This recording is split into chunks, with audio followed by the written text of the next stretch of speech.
Thank you, Mr. Chairman. Thanks for being here today. Mr.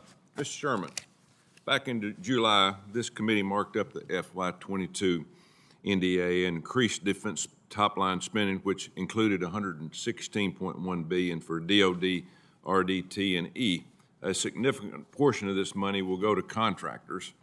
Many of them will be small businesses, and for some, it will be their first DoD contract. Unfortunately, these contractors' cyber attacks against our homeland are growing, making their small businesses a target in the eyes of our adversaries. In Alabama alone, we have 5,000 defense contractors. It is self-defeating to spend billions a year on cutting-edge technologies and critical research, but then let China and Russia sneak through the back door. We cannot expect our DoD contractors, especially our small businesses, to fend for themselves against cyber attacks from nation states and malign actors. If confirmed, what will you do to assist all contractors with collective defensive capabilities needed to adequately safeguard, our technology? Senator, cybersecurity is certainly the paramount activity of the Chief Information Officer. And as you note, small and medium-sized businesses are our backbone of this economy. If confirmed, there's a number of things I'd want to do to include with the Cyber Maturity Model Certification, or CMMC program, making that updated and not onerous to those small and medium companies in Alabama and everywhere else, sir.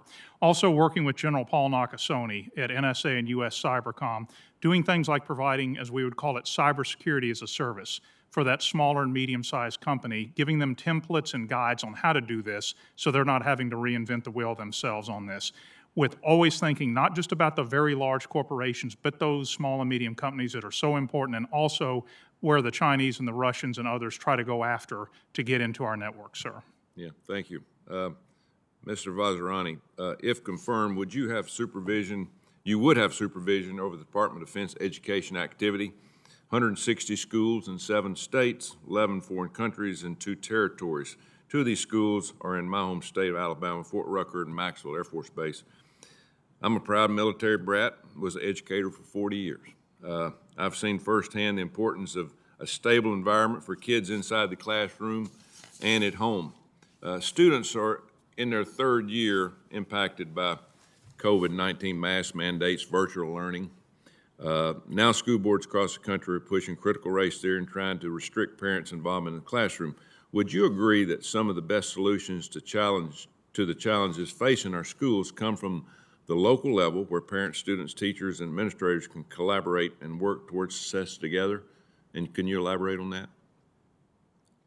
Senator, I appreciate the question, and I think what you're pointing out is that the education of military children is critical, particularly when we look at the future force. 80% of those who serve today are military connected.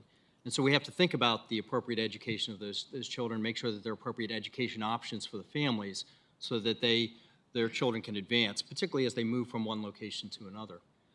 Senator, confirmed, I would want to look at the education activities and make sure that the appropriate level of education is being provided. I think that parents do provide a great resource and are a partner in the education of their child. And so if confirmed, I would want to work with the colleagues at the Defense Department Education Authority to make sure that the education and the curriculum is being developed in a way that will appropriately educate those children. Thank you. And Ms. Ricci, it was good to hear you say something about the living quarters in a lot of our military bases.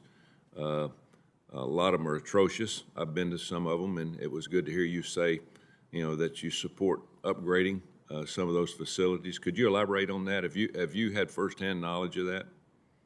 Yes, Senator, I have. At Fort Hood, I did learn of the abominable living conditions that some of our service members have lived in.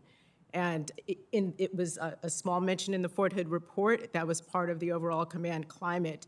And I would be supportive of the Army's continuing efforts to reform how privatized housing works, to ensure that contracts are enforced and that partners are held accountable. Thank you. The attitude of our military is very important, and a lot of it, starts at home, obviously with kids and living quarters, and they don't make a lot of money. A lot of them can go do other things, and we got to make sure that we can do anything possible to keep, our best in the military, because with all this technology now, a lot can leave. They can go to other places, have a better life with a lot more money. but a lot of them want to support this country, and we appreciate that. So thanks for being here today. Thank you for your testimony. Thank you, Mr. Chairman.